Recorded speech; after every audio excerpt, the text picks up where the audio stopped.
Welcome to BizTech's Community Conversation Show, the show where we engage community leaders to understand and highlight issues facing the broader community. Today, our conversation is with the Budimas Charitable Foundation and its Principal Officer and CEO, Anne Rajasaikaran. Anne, welcome to the show. Hello, thanks for having me. Now, Anne, could we start by just giving us an overview of Budimas, how you were started and how you are funded? Okay, so the Budimas Charitable Foundation started about approximately 25 years ago, like 1998 it was incorporated, and then we received our tax exempt status in 1999, the year after. So ever since that, our vision and mission was to fund and care for underprivileged children in Malaysia. So far, we have received our funds from the general public. We don't have a yearly grant which we receive from any particular party, but it's mainly from generous Malaysians who get on our direct debit donor program or who donate on a one-off basis or a yearly basis to us. So that's how we raise our funds. And what's the balance in terms of corporate sponsors versus individual sponsors?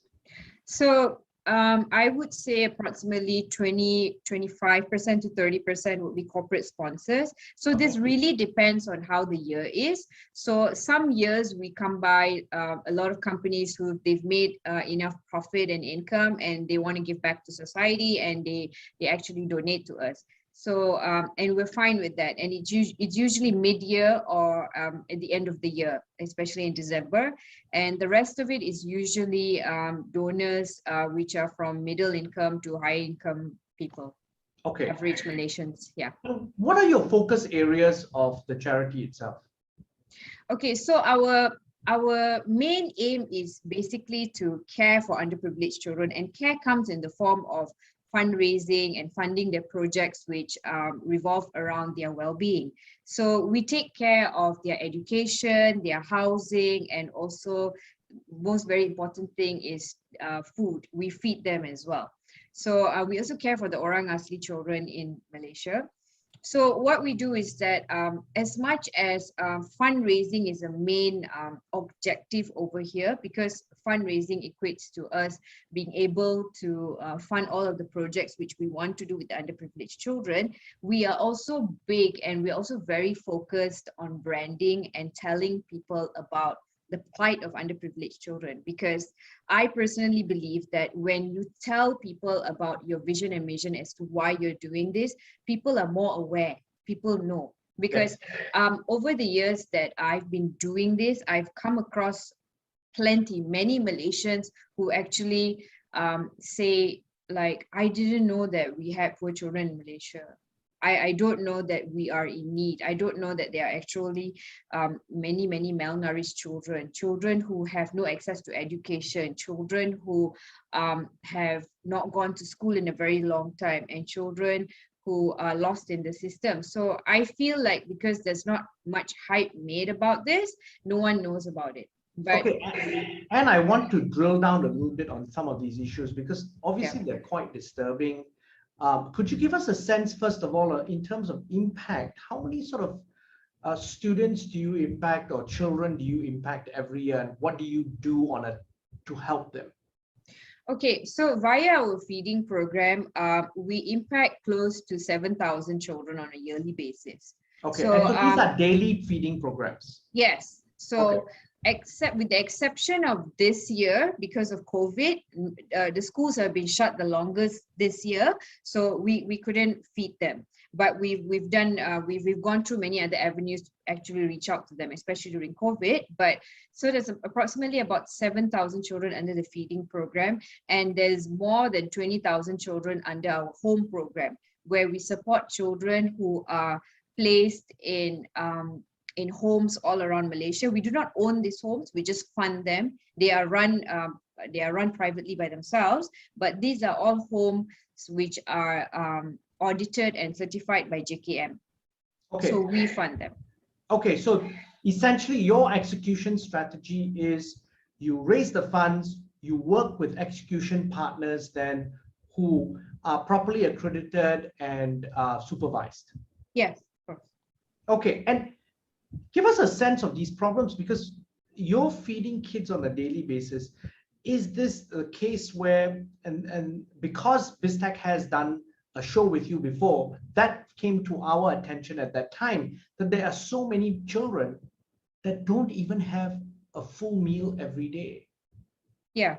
So I've repeated this story a couple of times, but it's actually a very impactful story as to how we came across this program. It all started off in Klang, where we came across some children who were very, very small in size. And later, after talking to them, we realized these children were actually 12 years old, but they were not they were not bigger than a 6-year-old. So they were heavily malnourished, and we later got to know from the school teachers that they were actually just showing up in the canteens to see if there were any extra food. So from there, we realized that these children are actually in existence and they are there. And we took it a step further to actually go back to where they were at. And we realized that there were a few hundreds of them. And this was all in a place in Klang. So subsequently, we started this feeding program with the school, with the help of the canteen operators, where we paid them to feed these children, and we identified them. And later, we realized that more and more children were showing up at school, because this goes back to our heavy belief in the education system, where this is going to break the cycle of poverty. Yeah, this is long-term impact. So you basically then solve that issue, because the only way they're going to have mobility from a social mobility perspective to get out of the poverty trap is education. Yes, that's what we did. And we realized that in the short term, we wanted to feed them, and we wanted to give them access, and we wanted to give them a way out, because most of these children were stuck in a position where I can't come to school because I have to go to work. I have to go to work or my family doesn't eat. So it took a lot of convincing and talking to and managing expectations of their parents and they themselves to tell them, like, listen, you come to school and we will feed you. We will do as much as we can. You will get your meals and you will focus and you will do well. And hopefully you will get out of this whole system. But like I said, it took a lot of convincing. And can you give us a sense of, because you've been around for a long time, could you share some success stories perhaps of students and these kids that you've helped? Yeah, so we also have our own homes, the homes which we support, and also a home which we own in Senawang. So we built that home on a piece of land which was donated to us. And in that home, it can house up to 150 children. But at the moment, we have approximately 40 students over there. So we have cared for children for as young, for the ages were as young as 2 years old. And right now they've grown up, they've become teenagers, and they've been within our care. And I think one of our greatest success was when I think more than 5 of them actually scored a spot in the local universities and colleges, and they went on to participate in Paralympics and sports, and they got jobs. So for us, that was the measure of our success stories, because eventually they did not go back to what they were from. So Absolutely. We've had more than 100% success from that home. Via our feeding program, I think all of the schools, school teachers and school principals have written to us stating that due to this program, their attendance at school was more than 100%. If not for anything, they show up for the food. And we were very happy with that, because in the end of the day, we were very, very keen on keeping the kids at school, because once kids drop out of school, they never come back. And that alone was a big success for us. And our programs also extended all the way up to Penang, and we have many more schools and states requesting us for assistance with the feeding program. But alas, our budget is only X amount, and we also have not many volunteers to help us execute this project. But in the end of it, so far, we have gotten a lot of success stories, and many of them have been successful, and they've actually come back to actually be in touch with us and tell their stories to inspire more and more underprivileged children to basically stay in school and make something out of yourself. So, and what sort of budgets do you operate on, and how much actually goes to the kids? Because one of the things with donors always are worried about is this: it's about corporate governance. Yeah. What are the measures that you have in place to ensure the donations are spent wisely, and that, for example, in some charities and in poor practices, you have a very large proportion of the funds raised going towards administrative expenses. Right. Okay. So via the because we are governed by Indian Inland Revenue, LHDN, we are often checked by them. They come and visit us twice a year or even randomly, and they look through our books and our numbers. So we also have an internal auditor and an external auditor who does all of our reportings. So last year, approximately 14 million in gross was raised last year itself. And we spent out almost 7 million. So the breakdown of it was like approximately 1 million went to the education program, another 3.8 million went to the food program, and for our libraries, we spent 2.1 million. So the rest of it, we only spent 10% out of that amount, less than 10% for our administrative costs. So we are allowed 15 to 20%, but we make it a point that we spend lesser than that simply because we don't need it. And also the rest of it goes into investments, and the rest of it goes into all of our other pilot projects. So we spend it out that way. So to answer your question, I understand why the public or people would be worried as to where the monies went to and who decides how the money is spent. So we have a board of trustees, a set of board of trustees who is equally independent, and we meet 4 times a year, and we decide how we are spending and where we spend this thing on. So at that whole process, we bring in all of our facts and our details. We present them as to where the monies go to. We do not discriminate, because poverty does not discriminate. We help everyone which we can, but it has to come under the mandate of us helping underprivileged children. Hence why when we get people saying that, can we help single mothers? Can we help handicapped children? Or actually handicapped children we can help, but we focus more on underprivileged children. So we tend to make sure our projects go back to that, simply because Inland Revenue will query us. If you say you're going to help these core missions, you should go back and help those core missions, and which I feel is a very, very good thing to do, because then you don't run away from your focus and your target. Yeah. And as I said before, we are audited left, right, front, center. Our annual report is on our website. So, and we are one of the few foundations who actually just put it out there so that people can actually see where your monies go to. And also, and my query will be about the balanced money, that because there are, of course, and I want to highlight that to the audience as well, with foundations like yourself, there are some years that you run in deficit in terms of funds raised. Last year probably was an exception, that you raised a lot of extra money, which then allows you then to spend on projects, for example, like in this year, where, for example, I think you're doing a lot more, because one of the key things that's happened is you're tackling the problem of feeding the hungry in Malaysia. Even more now. Exactly. So that's why when we have an excess amount of money, so we usually invest it, but it's usually in markets where we can actually withdraw back our monies to help out the years after, so that we have monies to run us by. Because so what's happened in these past 2 years was that COVID happened. So there were many of our donors who actually called us up and said, listen, like, I lost my job and I'm in a bit of financial difficulty, so I have to stop. So we were also very understanding, and we said, okay, fine, we have to stop. But having said that, we've committed to all of these XYZ projects, right? So they have to run. And these are long-term commitments. I think a lot of people don't understand charity, especially when you're in a feeding program, is a long-term commitment. You cannot just turn up bring up some KFC and stuff like that, No, and no, then no, do a no. party and go on. It's a daily thing and it's committed for years.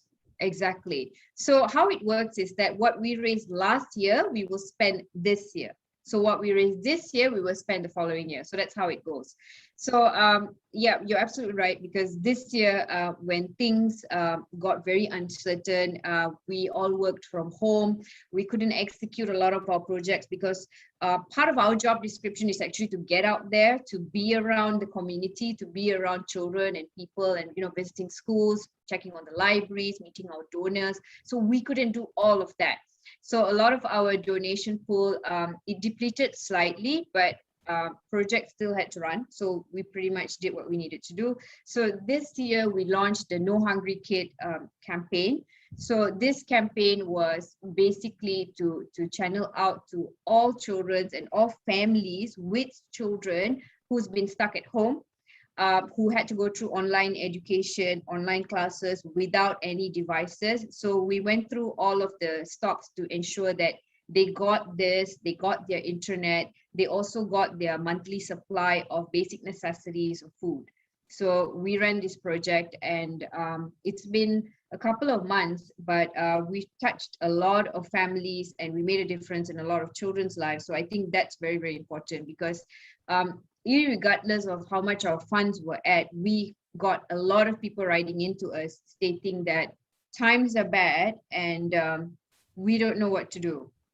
And we're so left behind, and we've lost our jobs and we have children, and what are we going to do? Yeah. And if right now, I think often foundations and charities like yourself basically need two types of things, two types of help, right? Yeah. You probably need donors and you probably need volunteers. Yes, of course. If someone wants to volunteer, what do they need to do? How do they get involved? Okay, so you can get in touch with us via our website. Just go and Google us, we're there. You can get in touch with the old-fashioned way, call us, there's always somebody answering the calls, or you can log on to our website and click on the volunteer site, and we'll get in touch with you. Or you can get in touch with us via our social media. Social media is very, very apt, and there's a lot of people answering over there. So then we can see what exactly you can help us with, because at this point we've been doing a lot of food distribution programs, and the whole of our team members. So we're a very lean team. So there's only approximately about 25 of us, and they've all been taking turns to go and distribute the foods out. So part of our challenge is also because it's COVID, and we don't want to endanger anyone, but these things need to get out. Yeah, there's no such thing as a contactless touch point here. You've got to physically take back boxes of food and stuff like that and deliver it. Yeah, so we do that because if we don't do that, they don't get the food. So we put on the PPV set, the whole set, and we put on our mask and we put on our face shield and gloves, and we go out there and we distribute the food out there. So DBKL and the police and a lot of these other government agencies have been very helpful towards us, because they understand that we need to reach out to these people. However, we still need volunteers to help us out. So it'd be great if many of you who get in touch with us and see if you could just volunteer your time, a couple of hours in a week. That would be great. Okay, the other way obviously to help, which is also very important, because money works the world go around, and money helps to feed these people if you don't want to put yourself in danger in particular. Now you've got two broad ways of doing that. Obviously, you have one, obviously someone can make a one-off donation and so forth, but what is probably more meaningful and also something good, because you do your programs long-term and it's sustainable, is you have your iAdopt platform, which allows donors to donate on an ongoing basis to specifically 3 funds. Could you give us an insight into all of that? Yeah, so the Budimas Education Charity Fund is set solely for the education purposes. So we give away a lot of scholarships over there. We do a lot of we build a lot of libraries over there. We help out the Orang Asli children and also children in rural areas education wise. So right now we're focused in building more libraries to reach out to more and more of these children. We also put in our device donation program under this fund because I've mentioned to you before, especially during COVID times, a lot of our children were getting left behind simply because they couldn't get onto their online Correct. They don't have access. This is an access issue. Yeah, so last year we did a very quick donation drive and we got a lot of devices. We got handphones, laptops, and we managed to get them hooked on so that they can at least go through their online classes. So we did that. So via our Budimas home charity program, where we support all of the homes which we've picked up. So we have approximately around more than 60 homes over there.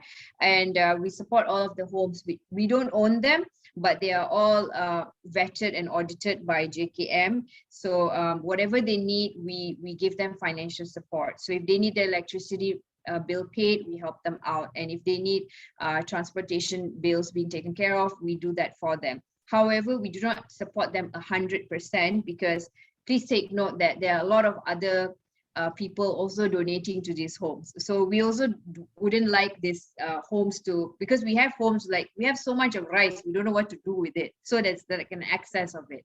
So hence why we send in our teams over there, and then they look at their books and their numbers and they say that, okay, so you got everything covered, but you need someone to take care of your groceries. Okay, fine, we'll come in and we'll take care of your groceries. So that's how we do it. Okay, so then it's impactful and meaningful. There's no waste. Yeah, there's no waste. There's also it's also good for us because it's also part of our audit process, because our board of trustees, our board members are very particular about who we extend our help to, and we must be in the know as to on all of these homes which we support, and we must keep a very close touch with them, because we've heard of many horror stories where the home carers, the caretakers abuse the children, or they misappropriate the funds, or the homes don't even exist after a while. So that has never happened under our supervision, because we ensure that we have enough staffs and volunteers actually making their rounds to make sure that whatever that we've channeled out to them is being used. We speak to the children regularly, we speak to the staffs regularly to ensure that everything is on track and no one's doing something they're not supposed to. Okay, so if I want to donate to the child's breakfast program, how much does that cost on a monthly basis? Okay, so you can donate for as low as 38 ringgit, 58 ringgit, and 98 ringgit. So it depends on what you're comfortable with. To feed a child at school breakfast, it costs you approximately 2 ringgit and 50 cents. Okay. Yeah. And how about a child's expense? If I want to sponsor a child for a month, okay, at one of your homes, how much does that cost? Okay, at this point, we realize it costs approximately 500 ringgit to 600 ringgit. It depends on what they need at that particular month. Okay. To sponsor a child's food, clothing, accommodation, and also their transportation and the whole works. It costs approximately that much to manage a child, but that cost varies for when they are toddlers and when they're in primary school and when they are in secondary school. Yeah, because I think a lot of because we have done community conversation shows before, and some of our audience has reached out to us to basically find out more about how they can donate on a regular basis. So in terms of a direct debit and so forth, do you have things like that? Yeah, we do. So we have this program called the Direct Debit Donor Program. It's available on our website. So you can go in there, key in your credit card details and your debit card or your debit card details, and you can donate the amount which you are comfortable with, or you can follow our scheme, which is 38 ringgit or 58 ringgit or 98 ringgit. And after a year, we'll produce you with your tax-exempt receipt statement, so for you to do your filing. So a lot of our donors are very happy donating with us because they say we have a very systematic system.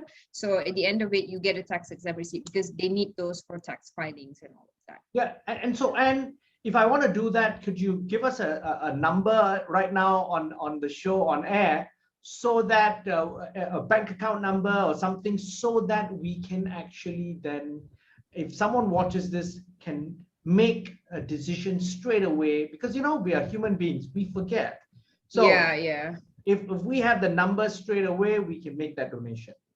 Okay, so I have our Budimas Charitable Foundation bank account number. So can I just read out that number to you? Yeah, please do. Yeah, so it's an RHB account. So the number is 214-062-000-51383. And what is the account name, please? The Budimas Charitable Foundation. Okay, could you repeat that again, please? Sure. 214-062-000-51383. And so this is an RHB bank account. Yes, it's for an the RHB Budimas Charitable Foundation, and that's yes. the name. Yes, but don't forget to log on to our website so you get more details over there in case you missed that number. You can call us, get in touch with us via our social media. And what is your website URL? Sure, www.budimas.org. Okay. Yeah. Fantastic. Now, Anne, any final thoughts before we end this conversation? So I think we've been through a very interesting 2 years. So I hope everyone's hanging in there. I think things will never be the same as soon as this is over, and we don't know when this is going to be over. But having said that, I hope you'll just spare a moment to still think about the underprivileged children in Malaysia, because COVID or no COVID, they're still there and they still need our assistance and help.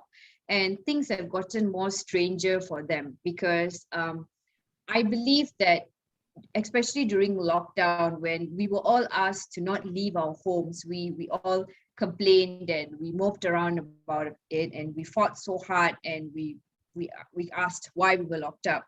But we forgot that many of these underprivileged children who didn't even have a proper bed to sleep in was forced to just stay in their houses. So there were a lot of abuse cases that came about. There were a lot of cases being reported, and there was a lot of things which happened, which I'm not sure whether we should speak about it here, but I feel we should do something about it, and we should understand the current situation, and we should do something to make a difference about them. So I would tell people listening today to just take a moment to think about them and get on back to thinking about what you can do, what difference you can make. If you can donate, you donate. If you can volunteer your time, that would be great, because you're talking about children who don't really have a lot, and we really didn't do much for them besides funding them monetarily. But a lot of these monies didn't reach them, especially during COVID time, because they didn't come to school, and a lot of them were forced to stay at where they were at. So especially the Orang Asli children. So if you could just spare a moment and think about that, that would be great. And also get back to thinking about them and making a difference in their lives. And I hope everyone stays safe, and I hope this blows over really quickly. And till we speak again. And thank you very much for taking the time to come on the show. Yeah, thank you, Brian. I'm Brian Fernandez, and I've been speaking to Anne Rajasaikaran, the Principal Officer and CEO of the Budimas Charitable Foundation, on BizTech's Community Conversation Show. This video will be on our Facebook and LinkedIn sites, as well as our website, www.biztech.asia. Please like and subscribe to our various platforms. Thanks a lot for tuning in.